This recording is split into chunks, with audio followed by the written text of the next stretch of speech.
जय मसीह की। मेरे प्रिय मसीही भाई एवं बहनों, प्रभु यीशु मसीह के मधुर और मीठे नाम में आप सबका मैं अभिवादन करता हूं और नमस्कार करता हूं। जी हाँ मेरे प्रियों, आज के विषय मनुष्य का संपूर्ण कर्तव्य, इस विषय को आपके साथ साझा करने के लिए मैं बेहद खुशी हूँ मेरे प्रियों। इस विषय से संबंधित बातों को हम पवित्र शास्त्र बाइबल से देखेंगे और पढ़ेंगे। सो आप मेरे साथ निकालिए सबोपदेशक 12 अध्याय 13 से 14 पद। सब कुछ सुना गया, अंत की बात यह है कि परमेश्वर का भय मान और उसकी आज्ञाओं का पालन कर, क्योंकि मनुष्य का संपूर्ण कर्तव्य यही है। क्योंकि परमेश्वर सब कामों और सब गुप्त बातों का, चाहे वह भली हो या बुरी, न्याय करेगा। जी हाँ मेरे प्रियों, इस वचन के पढ़े जाने पर परमेश्वर आप सबको आशीष दे और आज के संदेश को समझने में पवित्र आत्मा मदद करे। मेरे प्रियों, मैं इस सवाल से आज के संदेश को शुरू करने के लिए चाहूँगा कि जीवन की सबसे बड़ी खोज क्या है। यदि आज मैं आपसे पूछूं मनुष्य क्यों जीता है, उसका अंतिम उद्देश्य क्या है, कोई कहेगा परिवार के लिए, कोई कहेगा धन कमाने के लिए, कोई कहेगा नाम कमाने के लिए। परंतु क्या यही जीवन का अंतिम सत्य है? मेरे प्रिय भाई बहनों, आइए हम आज के संदेश से इन बातों को जानने की कोशिश करेंगे। सबोपदेशक की पुस्तक एक खोज की पुस्तक है मेरे प्रियो। राजा सुलेमान इसका लेखक है। संसार का सबसे बुद्धिमान और धनी व्यक्ति था। मेरे प्रिय भाई बहनों, उसने वह सब पाया जो एक मनुष्य चाह सकता है। फिर भी अंत में उसने कहा सब व्यर्थ है। मेरे प्रिय भाई बहनों, और पूरी पुस्तक का निष्कर्ष 12 अध्याय 13 से 14वां वचन में देता है। दूसरी बात, सब कुछ सुना गया और खोज का अंत आप लोगों को बतलाने के लिए चाहूंगा। मेरे प्रिय भाई बहनों, यह वाक्य दर्शाता है कि सारी चर्चा समाप्त हो चुकी है। अब अंतिम निर्णय सुनाया जा रहा है। सुलेमान ने क्या क्या परखा, आइए हम इन बातों को पवित्र शास्त्र से देखेंगे बारीकी से। पहला है बुद्धि। सबोपदेशक 1 अध्याय 16वां वचन। मैंने मन में कहा, देख जितने यरूशलेम में मुझसे पहले थे, उन सबों से मैंने बहुत अधिक बुद्धि प्राप्त की है और मुझको बहुत बुद्धि और ज्ञान मिल गया है। दूसरा है आनंद और भोग। दूसरा अध्याय 1 से 3। मैंने अपने मन से कहा, चल मैं तुझको आनंद के द्वारा जांचूंगा, इसलिए आनंदित और मग्न हो। परंतु देखो, यह भी व्यर्थ है। मैंने हंसी के विषय में कहा, यह तो बावलापन है, और आनंद के विषय में उससे क्या प्राप्त होता है।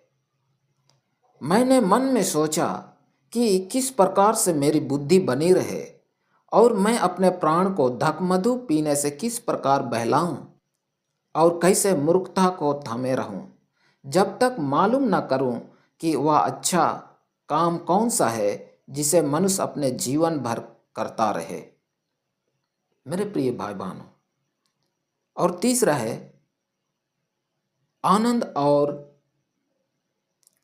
धन और निर्माण, दूसरा अध्याय 4 से 8। मैंने बड़े बड़े काम किए।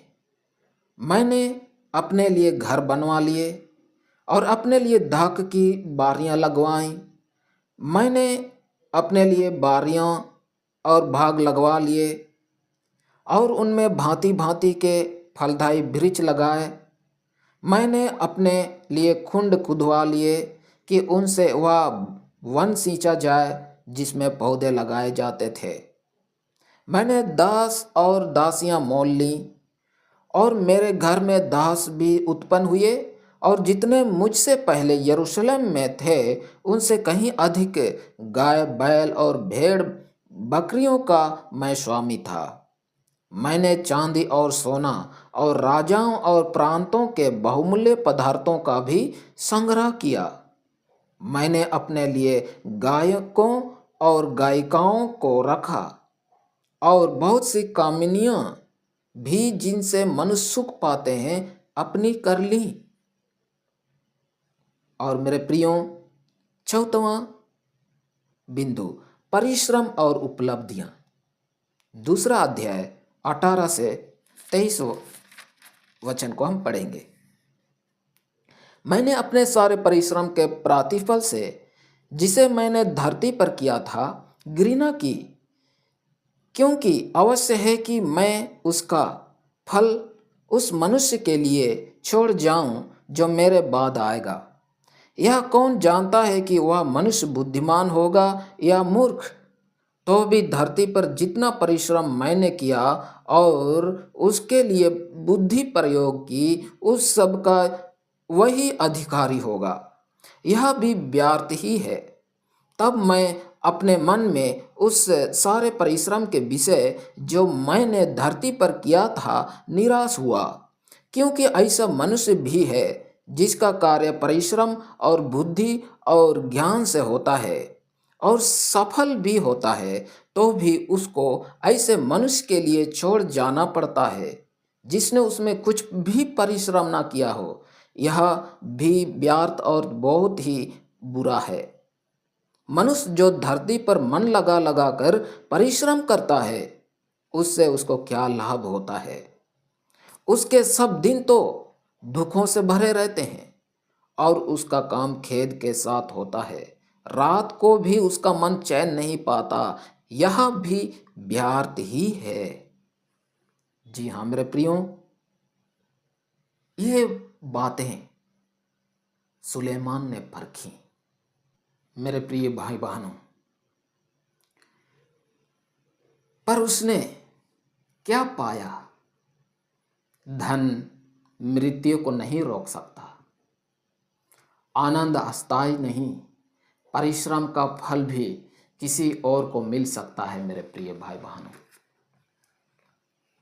आज भी मनुष्य वही कर रहा है। वह बाहर खोज रहा है जो केवल परमेश्वर में मिलता है। जब तक हम परमेश्वर को केंद्र में नहीं रखते, हमारा जीवन अधूरा रहेगा। मेरे प्रिय भाई बहनों, तीसरी बात है परमेश्वर का भय मान। मेरे प्रिय भाई बहनों, हमारे जीवन की नींव है परमेश्वर का भय मान। यह शब्द बहुत ही महत्वपूर्ण है मेरे प्रियो। यह डर नहीं है, यह श्रद्धा, सम्मान और उत्तरदायित्व है। नीति वचन 9 अध्याय 10वां वचन, यहोवा का भय मानना बुद्धि का मूल है करके बताता है। मेरे प्रिय भाई बहनों, परमेश्वर का भय मानने का अर्थ क्या है? पहली बात, उसकी पवित्रता को स्वीकार करना, क्योंकि वह सर्वशक्तिमान है, पवित्र है और न्यायी है प्रियो। दूसरी बात, अपने पाप को पहचानना। जब हम परमेश्वर की महिमा देखते हैं तो अपनी कमजोरी समझते हैं। तीसरा बात, उत्तरदायी जीवन जीना। हमें एक दिन उसके सामने खड़ा होना है मेरे प्रियो। आज संसार में समस्या यह है कि लोग परमेश्वर का भय नहीं मानते, इसलिए भ्रष्टाचार, अनैतिकता, हिंसा बढ़ रही है।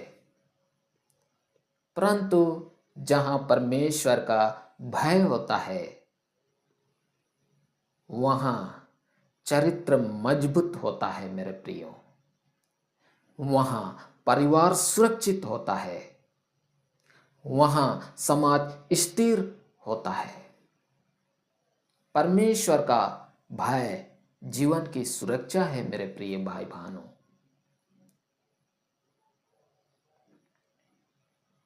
चौथा बात, उसकी आज्ञाओं का पालन कर। सच्चे विश्वास का प्रमाण है मेरे प्रियो।